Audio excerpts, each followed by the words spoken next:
ईंट पत्थरों का घर, हर नई सुबह दरार बढ़ रही, हर नई सुबह दरार बढ़ रही, उम्मीद से बनी दीवार ढह रही, उम्मीद से बनी दीवार ढह रही।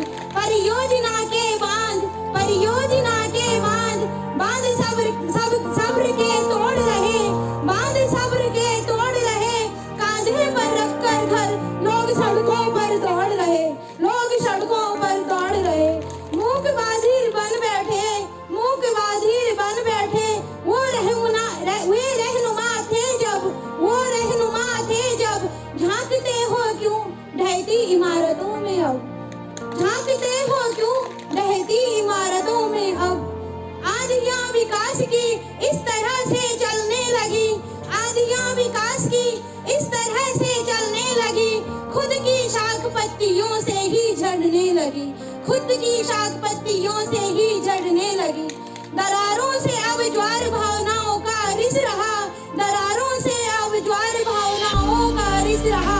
पहाड़ रो रहा, विकास हंस रहा, पहाड़ रो रहा, विकास हंस रहा। पहाड़ का है दर्द पहाड़ से बड़ा, पहाड़ का है दर्द पहाड़ से बड़ा। नींव हिल गई एक ठूठ है खड़ा, नींव हिल गई एक ठूठ है खड़ा।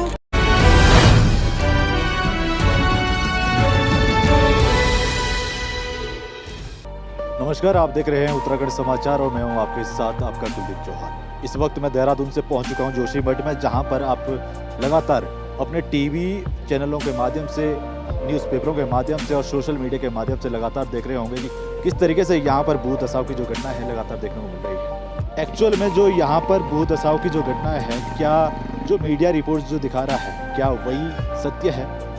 तमाम चीज़ों को जानने के लिए आज देहरादून से जोशीमठ पहुँचे हैं। साथ में जानने की कोशिश करेंगे कि यहाँ पर सरकार के द्वारा किस प्रकार से सहयोग किया जा रहा है। क्या इन जो पीड़ित पक्ष है उनके लिए कोई राहत सामग्री वगैरह या रहने की कोई व्यवस्था की जा रही है, या फिर प्रशासन मुक्त दर्शक बना है। इन तमाम चीज़ों को जानने के लिए आज हम जोशीमठ ग्राउंड जीरो पर पहुँचे हैं। आइए जानते हैं यहाँ की एक्चुअल स्थिति।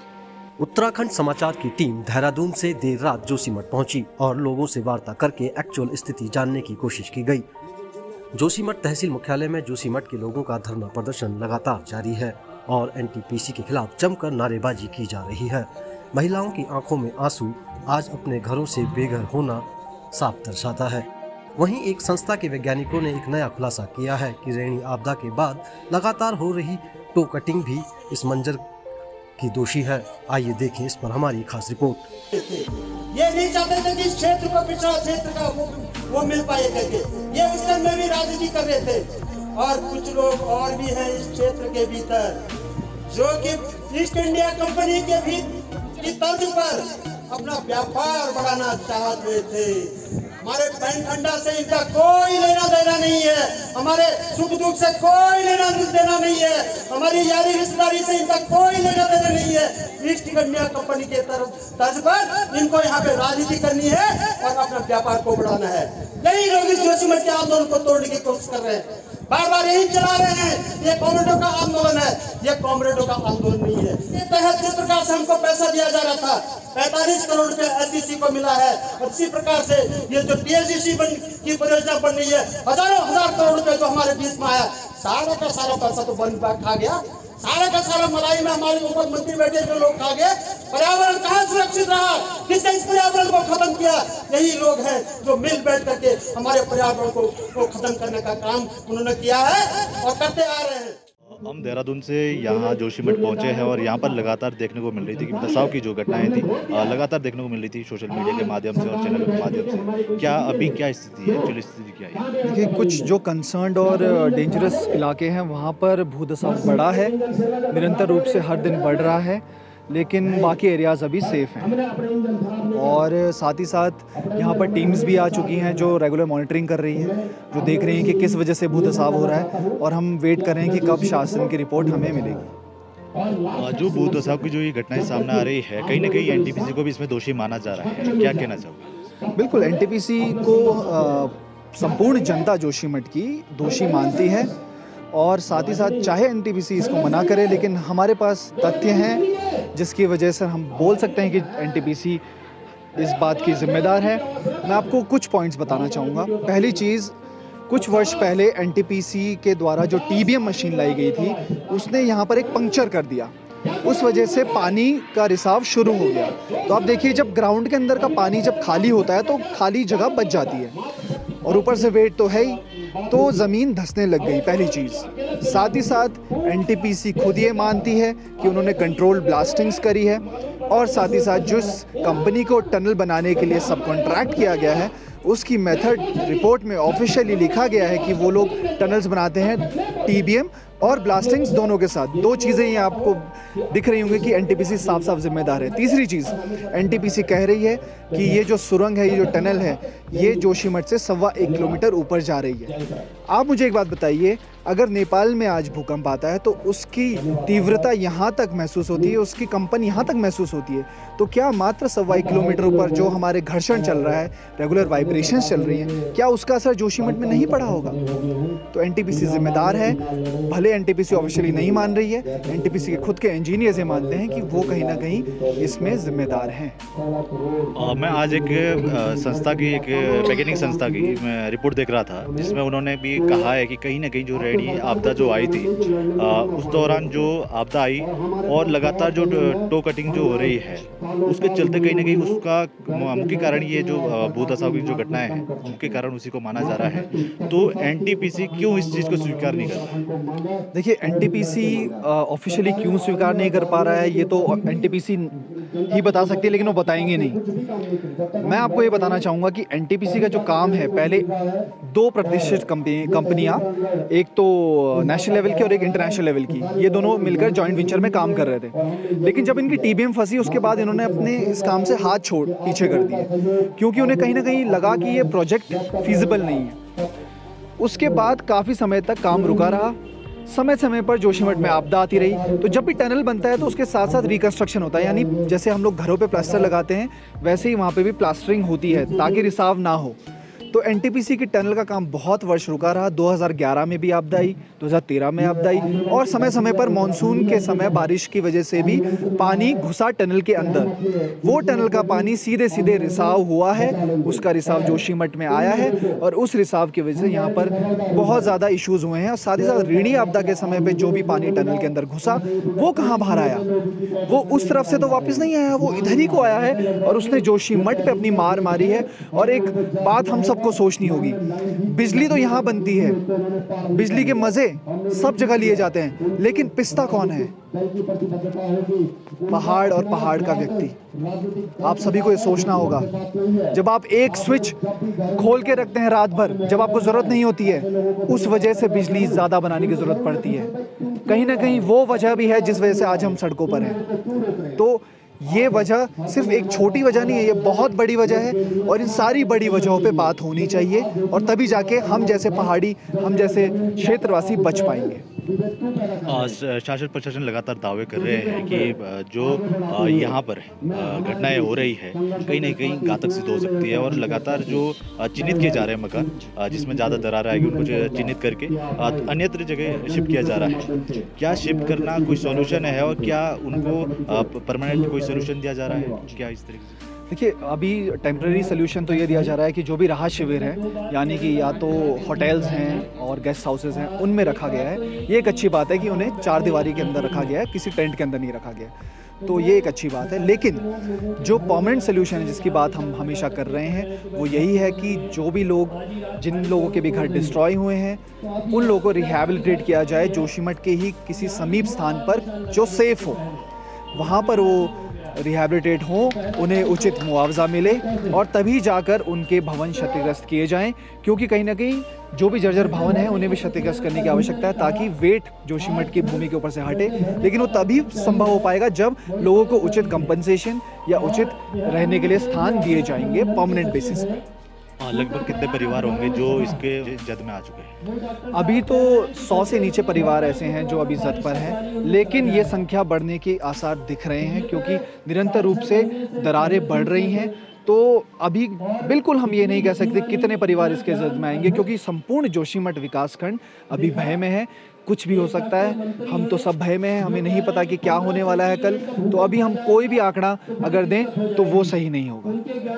यहाँ पर आदि शंकराचार्य का भी मठ बताया जाता है और बद्रीनाथ की जो उन्होंने स्थापना की थी वो यहीं से शुरुआत मानी जाती है। क्या जो मठ है वहाँ पर भी कोई दरारें वगैरह देखने को मिल रही है? बिल्कुल, आदि गुरु शंकराचार्य जी ने यहाँ 5 वर्ष रहकर कई भाष्य लिखे और आज उनका खुद का मठ खतरे की जद में है। वहाँ पर दरारें आई हैं और कहीं ना कहीं संयुक्त सचिव, आपदा सचिव भी वहाँ पर दौरा करने गए थे। समय समय पर ऑफिसर्स और साइंटिस्ट, टेक्नीशियंस वहाँ पर जा रहे हैं और वहाँ पे भी खतरा अभी बना हुआ है। और बात यही है कि ये बात सिर्फ एक नगर के जाने की नहीं है, ये पूरी एक संस्कृति, एक इतिहास मिटने की कगार पर है। और ये इतिहास छोटा मोटा नहीं है, ये इतिहास उस सनातन संस्कृति का है जो सबसे पुरानी संस्कृति, जीवित संस्कृति आज विश्व में मौजूद है। तो देखिए, ये बात सिर्फ जोशीमठ की नहीं है, बात संपूर्ण सनातन धर्म, संपूर्ण विश्व की है। बहुत बहुत धन्यवाद। ये वो युवा है जो देहरादून से अपने जोशीमठ बचाने के लिए अपने जोशीमठ अपने पैतृक गांव में पहुंचे हैं। सर, ये किस तरीके से यहाँ पर जो भूत दशाओं की जो घटनाएं देखने को मिल रही है लगातार फिर भी जारी है और लगातार यहाँ पर जो धरना प्रदर्शन है वो भी लगातार यहाँ पर जारी है। उस घटनाओं से प्रभावित जिनके घरों में दरारें आई है, एक व्यक्ति हमारे साथ मौजूद है। मैं इनसे जानना चाहूँगा कि कितनी क्षति हुई है।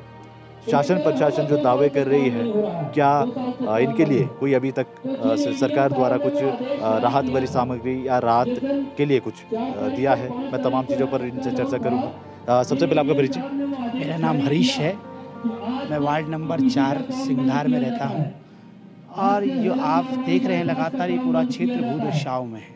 पूरा क्षेत्र जोशीमठ का जो 9 वार्ड है उसके अंतर्गत कहीं ना कहीं लोग सब जगह भूदशाओं से ग्रस्त हैं। जहाँ हमारे क्षेत्र में भूदशाव है वो लगातार काफ़ी मोटी मोटी दरारें पड़ चुकी हैं, हमारे घरों पे क्रैकिंग आ चुकी है और प्रशासन ने हमें यही जोशीमठी के अंदर एक छात्रावास है वहाँ शिफ्ट किया है। रात में हम लोग वहाँ हैं। हमारा सरकार से यही कहना है कि जब तक आपकी देखिए, आप लगातार देख रहे हैं आंदोलन चल रहा है, अभी तक कोई नीति नियत नहीं बनी है कि उन लोगों का क्या होगा, विस्थापन का क्या होगा, कहाँ ये जाएंगे। और सबसे बड़ी बात है, हमारे साथ छोटे बच्चे हैं जो पढ़ने वाले, जो नया भारत का युग का जो बच्चा होगा उसको कैसी शिक्षा मिल पाएगी, क्या कर पाएगा। और बच्चे भी क्या है कि साइकोलॉजिकल प्रॉब्लम आते हैं। जब बच्चे हमारे साथ थे, जब दरारें बढ़ रही थी कि बच्चे भी, पापा ये दरारें बढ़ रही है, क्या हम यहाँ रह पाएंगे, नहीं रह पाएंगे, टूटेगा। तो हमें भी लगाया कि वास्तव में कि बच्चे का जब मन करता है, जो हमारे बच्चे का मन केवल उस दरार पे गया। जब आदमी इतना डर जाता है, जब पूरी अब जहाँ शिफ्ट किया था क्या पूरा जोशीमठ ही जब खतरे में है तो कौन से वो स्थान सही होगी।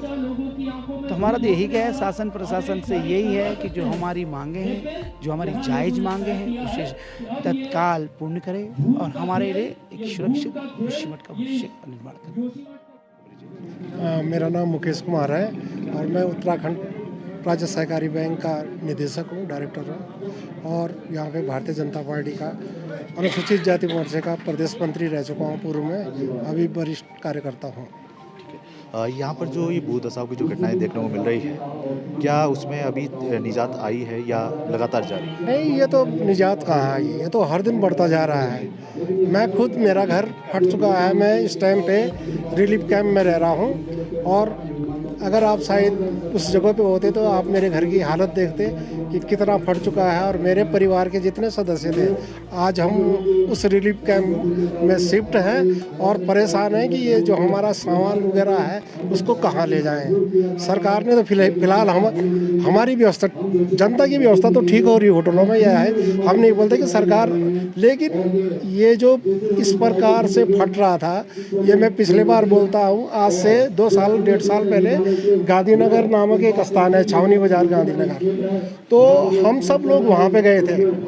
तो उनके घरों की स्थिति इतनी खराब थी कि ये शायद उनको तो उसी टाइम पे विस्थापन हो जाना चाहिए था, लेकिन कई लोगों ने बोला ये हरिजन बस्ती है, ये बहुत पहले से कच्ची बस्ती है और ये बैठ रही है और इस पे ये जगह सिंक जगह है। तो उस टाइम पे किसी ने खास ध्यान नहीं दिया, लेकिन जब उसकी बेल्ट पूरे जोशीमठ में फैल गई, आपने वो उसकी सैटेलाइट तस्वीरें देखी होगी कि उसका मतलब ये हेलीपैड से लेकर के सारा ये पूरा ही जोशीमठ उसमें वो तो सरकार ने शायद वो सेटेलाइट तस्वीरें हटा दी है, लेकिन वर्तमान में मैं समझता हूँ कि इस परियोजना का दोषी एनटीपीसी है। अगर एनटीपीसी दोषी नहीं है तो इनकी जो टनल ये बता रहे हैं कि हमारे जोशीमठ से 1.5 किलोमीटर अंदर जा रही है, 1.5 किलोमीटर के बेस पे है, लेकिन इससे पहले तो हमारा जोशीमठ नहीं धंस रहा था ना, तो अब क्यों धंसने लग गया? हम तो उसी को बोलेंगे जो एनटीपीसी दोषी है, और एनटीपीसी हम सब जोशीमठ वालों की जान माल की जिम्मेदारी ले, और जितने भी हमारा नुकसान हो चुका है या भविष्य में होने वाला है, ये भारत सरकार की बहुरत्न कंपनी है, और ये कंपनी हमारे जोशीमठ के लोगों की जिम्मेदारी ले। और जो आज हम अपने घरों से बेघर हो चुके हैं, और एकमात्र मेरा अपना घर का सहारा था, मेरे साथ न जाने सैकड़ों लोग हैं, और मुझे तो शायद अगर वो घर टूट गया तो मेरे पास न जगह है न ज़मीन है, मुझे यहाँ से कहीं बाहर ही शिफ्ट होना पड़ेगा।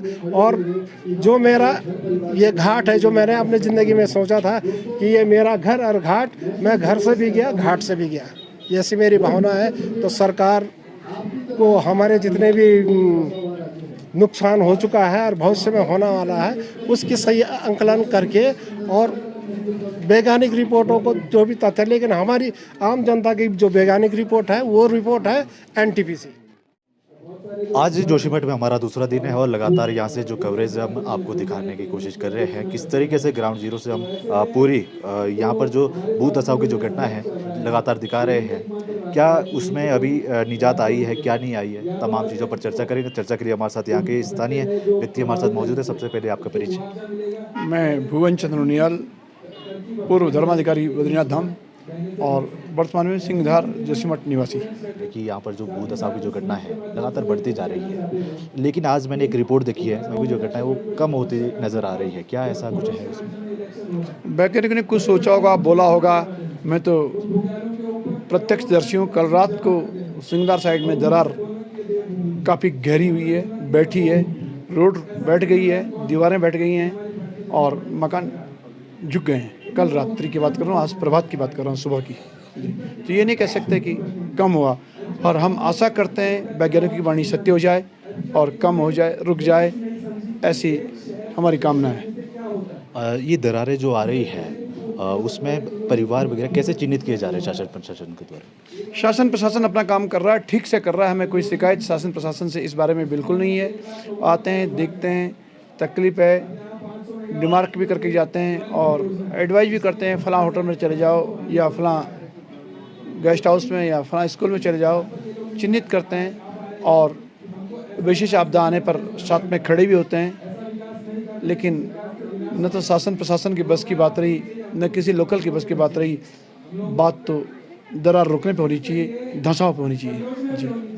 यदि इस समय की बात करें तो इस समय जोशीमठ में काफ़ी चहल पहल देखने को मिलती थी, लेकिन वर्तमान जो समय है, जिस तरीके से यहाँ पर जो भूदसाव जो घटनाएं सामने आई है, उसके चलते कहीं ना कहीं रोजगार पर भी असर देखने को मिल रहा है। बिल्कुल, मैं स्वयं, मेरा एक छोटा सा प्रतिष्ठान होटल पंचवटी, जिसकी 1 जनवरी से 15 जनवरी तक पूरी की पूरी बुकिंग थी, लेकिन जैसे ही 1 जनवरी को ही फटना प्रारंभ हुआ और 2 को कैंसिलेशन और 3 आते आते सारा कैंसिल हो गया। मैं नहीं, औली तक पूरा कैंसिल हो गया। जो हमारा ठीक जोन है, औली का जोन, तो कम से कम वहाँ ऐसा नहीं है, लेकिन जोशीमठ के नाम पर कोई भी आने को तैयार नहीं।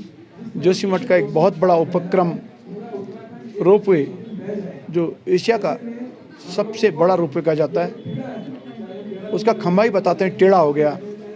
रोपवे 4-5 तारीख जनवरी को बंद हो गई। पर्यटक नदारत और सारे के सारे लोग बेरोजगार।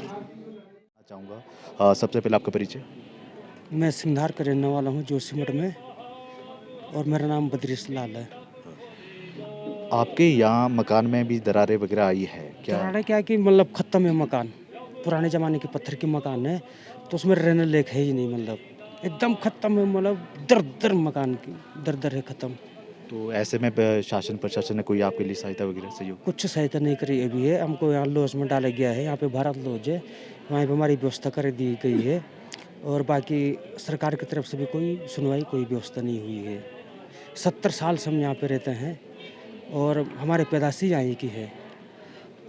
लॉज में आपको अभी रखा गया है, वो तो एक टेम्परेरी सॉल्यूशन हो सकता है, लेकिन परमानेंट सॉल्यूशन के लिए कोई वार्ता हो रही है आप लोगों की शासन प्रशासन से? अभी कोई ऐसी सुनवाई नहीं आई है कि मतलब प्रभावित किया जाए और कुछ मतलब धनराशि मिले जाए रहने के लिए। अभी ऐसे कुछ सुनवाई नहीं हुई, खाली फेंका है वहाँ पे गाय बछड़े की तरह, और बाकी ऐसे कुछ नहीं सुनवाई आई है अभी। आप लोगों के पशु भी होंगे? पशु तो अभी थे पर इधर उधर कर दिए, अभी यहाँ का लॉज में रखते हैं, खाली ऐसे किसी को दे दिया, किसी को ऐसे ही छोड़ दिया रास्ते में। मतलब पशुओं को ऐसे ही छोड़ दिया गया? छोड़ दिया गया। अब क्या कर सकते हैं ऐसे में? छोटे छोटे बच्चे हैं, 3 बेटियां हैं मेरी छोटी छोटी, स्कूल पढ़ना था उन्हें, अभी छुट्टियाँ पड़ गई है, अब उनका भी समस्या खड़ी हो गई है। पूरा जोशीमठ दहशत में है और यहाँ पर जो घटनाएं देखने को मिल रही है, प्रत्येक व्यक्ति उसकी जद में देखने को मिल रहा है। पूरा देश के साथ साथ पूरा विश्व अभी जोशीमठ के लिए कामनाएं कर रहा है कि इस घटना से कैसे निजात पाए और कैसे जोशीमठ को बचाया जा सकता है। जोशीमठ में यदि बात करें तो यहाँ पर कई धार्मिक स्थल है, कई मंदिर है, वो भी कहीं ना कहीं इस जद में आ चुके हैं। यहाँ पर एक हमारे साथ पुजारी है, गोपाल मंदिर के पुजारी है। मैं उनसे भी जानना चाहूँगा कि जिस मंदिर में आप बैठते हैं, क्या उस मंदिर में भी दरारें वगैरह देखने को मिल रही उसमें तो आ रही, हमारे तो पुराने जीर्ण हो रखी, वो तो कम से कम बनाने की योजना कर रहे थे। अब ये घटने में बनाने कैसे बनाया जाए? अब बनाए नहीं बना, ऐसा जान बताने मुश्किल है, उसको बनाने का बड़े वो है, सब फट रखे वो है, अब उसमें बढ़ती आ रही है। आप गोपाल मंदिर के मुख्य पुजारी हैं, यदि वहाँ पे दरारें आ गई है तो आपका तो जो दिनचर्या है, पूजा पाठ करने का जो दिनचर्या है, वो तो डगमगा गई होगी इस वक्त? तो सभी हो रहा, वहाँ पर सब हो रहा। अब उसमें जो है रात को सोया नहीं जाता है, भोजन पानी जैसे वो करना, वैसे उसमें गौएँ भी है, गायों भी, गौशाला भी सब नहीं होने के कारण से उसी अंदर एक भगवान के सामने बंधे हैं गौ, उनका भी व्यवस्था होना है। अब सरकार तो कह रहा है भाई यहाँ से हटो, अब हमारे ये कहना है भाई ठाकुर जी कहाँ जाएंगे, लेके कहाँ जाऊँ, तो गऊ लेके कहाँ जाऊँ, इसलिए अभी हम डटे हैं और हमारा भी कोई व्यवस्था अभी नहीं है, समझो हमारे कहीं जाने आने का इतना वो नहीं है, पर अब तो उनको छोड़ के कहाँ जानी। बात की जहाँ बात कर रहे हैं, इस समय पे इस वहाँ पे तो औली में गुलजार रहता था सीजन, यहाँ पर पर्यटक आने का। 2-3 महीने बाद यहाँ पर यात्रा, 4 धाम यात्रा चलेगी, बद्रीनाथ की यात्रा चलेगी। तो आज इसे देखिए, आप मार्केट आपको सुनसान लग रहा है, इस पर भी व्यापारी पे भी प्रभाव पड़ा है। कैसे लोगों का कारोबार चल पाएगा, कैसे लोग अपना जीवन यापन कर पाएंगे, एक सभी बड़ी समस्या ये भी। समय रहते हुए ये सही हो जाता है तो हम भगवान से ही प्रार्थना करते हैं हो जाए, नहीं तो लोगों के सामने आर्थिक संकट का बहुत बड़ा। यहाँ के जो स्थानीय जो लोग हैं वो किस बेस पे टिके हुए हैं, मतलब मुख्य रोजगार उनका क्या है? मुख्य रोजगार तो पर्यटन है, कृषि है। जो कृषि, जो आप मोटी मोटी दरारें देख रहे हैं खेतों में, लोग खेतों से करते हैं, आजीविका चलाते हैं, पर्यटन से चलता है, यहाँ तीर्थाटन से चलता है, और तो कोई ऐसा बेस तो है नहीं यहाँ। जब यही सब प्रभावित हो जाएगा तो लोग कहाँ से अपना कारोबार चला पाएंगे, ये सबसे बड़ी समस्या चुनौती है। मतलब अभी पूरा कारोबार जो था वो पूरा ठप हो चुका है। इस बार देखिए, आप मैं कह रहा हूँ ना कि इस समय औली का कारोबार चलना है, वो आप देख रहे हैं ना, रोपे खतरे में है। टूरिस्ट क्यों आएगा अपनी रिस्क को लेके यहाँ जोशीमठ? ऐसे ही 4 धाम यात्रा, अगर यात्रा ऐसे फटती रहेगी तो 4 धाम यात्रा में कौन आएगा? एक तो मैसेज है, जो देश का, दुनिया का यात्री जब यहाँ आता है, भगवान नरसिंह के दर्शन के लिए आता है। कहा गया कि बिना भगवान नरसिंह के दर्शन के बद्रीनाथ के दर्शन नहीं होते, क्योंकि जो बाईपास बना रहे हैं आप भगवान से दूरियां बना रहे हैं यात्रियों। जो कहा गया है कि भाई भगवान नरसिंह के दर्शन के बाद ही भगवान बद्री विशाल की यात्रा मानी जाती है। आप बाईपास, नया बाईपास देके क्या साबित करना चाहते हैं? जो नरसिंह मंदिर बताया जा रहा है, वहाँ पर बद्रीनाथ ठंड के मौसम में, शीतकालीन में यहाँ पर पूजा की जाती है, तो वहाँ पर भी क्या दरारें वगैरह देखने को मिली? देखिए, हल्की फुल्की तो दरारें, हल्की दरारें तो हैं, पर जब पूरे जोशीमठ को भूतदशा कहा गया है, लगातार रिपोर्टर में क्या जल विद्युत परियोजना किसकी सबसे बड़ी दोषी है? देख रहे हैं आप, जोशीमठ पूरा धंस रहा है, पर सरकार को समय रहते हुए इस कार्य को पूरा संज्ञान लेते हुए इस कार्य को करना चाहिए। अब मैं आज एक रिपोर्ट देख रहा था, कुछ वैज्ञानिकों की रिपोर्ट आई है कि जो भूत दशाओं की जो घटनाएं है वो धीरे धीरे कम होती जा रही है। क्या कुछ ऐसा? देखिए, लगातार दरारें बढ़ रही है, ऐसा कुछ नहीं है कि नहीं बढ़ रही है, दरारें बढ़ रही है, लोगों पर दहशत बढ़ गई है, दरारें बढ़ रही हैं, लोग चिंतित हैं, लोग रहने के लिए चिंतित अपने मकानों पर। इनका ही मकान देख लीजिए, चिंतित में है, असंत महात्मा है, भगवान गोपाल जी की पूजा करने वाले, तो ये भगवान की पूजा करने वाले व्यक्ति यहाँ आंदोलन में पड़े हुए, तो कहीं ना कहीं इनकी चिंता भी तो देखिए। जो त्रिकाल संध्या करने वाले लोग हैं महाराज जी, ये पूजा पाठ करने वाले, भगवान पे आस्था रखने वाले, वो तक चिंतित हैं कि क्या होगा। तो हम लोग जाएंगे, हमारे भगवान कहाँ जाएंगे? सवाल ये। जोशीमठ में जो लगातार जो यहाँ पर ये भूदशाओं की जो घटनाएं देखने को मिल रही है, पूरे देश से कोने कोने से यहाँ पर इनके सहयोग के लिए कोई दुआएं कर रहा है, तो कोई यहाँ पर मौके पर पहुंचकर इनका सहयोग कर रहा है। ऐसे ही व्यक्ति हमारे साथ अभी हिमाचल से भी यहाँ पर पहुंचे हैं। मैं उनसे जानना चाहूँगा कि आप इतने दूर से यहाँ पहुँचे हैं, किस तरीके से ये घटनाएं देखते हैं और किस तरीके से आप इनका सहयोग कर रहे हैं। सबसे पहले आपका बहुत बहुत धन्यवाद कि आप उत्तराखंड पहुँचे हैं और ख़ास तौर पर जोशीमठ की जनता के लिए आप आवाज़ उठा रहे हैं। जी धन्यवाद।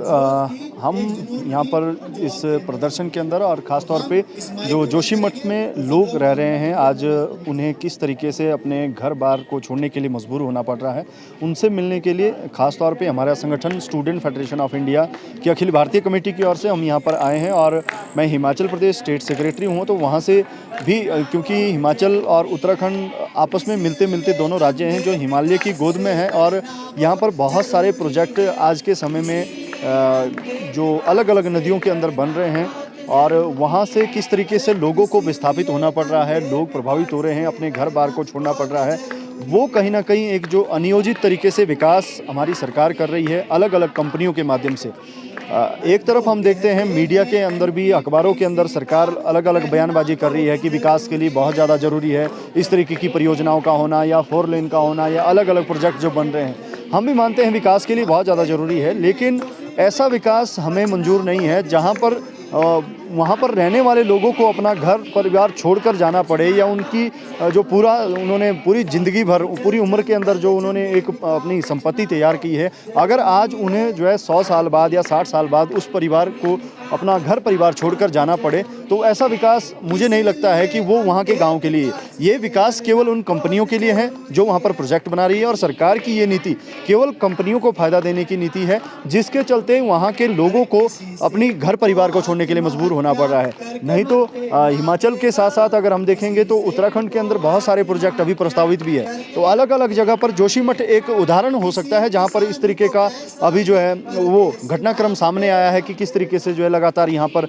वो ज़मीन धंस रही है, लोगों के घर के अंदर भी जो है दरारें आ रही है, लेकिन ये अलग अलग जगह पर जो है हो रहा है। इससे पहले भी हम देखते हैं कि यहाँ पर उत्तराखंड के अंदर लोग लगातार जो है अलग अलग प्रोजेक्ट्स का विरोध कर रहे थे कि उससे जो है लोगों के घर को या उनके ज़मीन को या उसके आसपास के जो जितने भी हमारे कार्यालय यहाँ पर भी आप देख रहे होंगे जोशीमठ के अंदर किस तरीके से जो वहाँ पर दरारें आ रही है। तो ये कहीं ना कहीं सरकार का जो विकास का रास्ता है, ये लोगों को जो है एक अंधकार की ओर ले जा रहा है, उनको बर्बादी की ओर ले जा रहा है, और कंपनियों को मुनाफा देने के लिए इस तरीके के प्रोजेक्ट लगाए जा रहे हैं, जिसका हम विरोध करते हैं।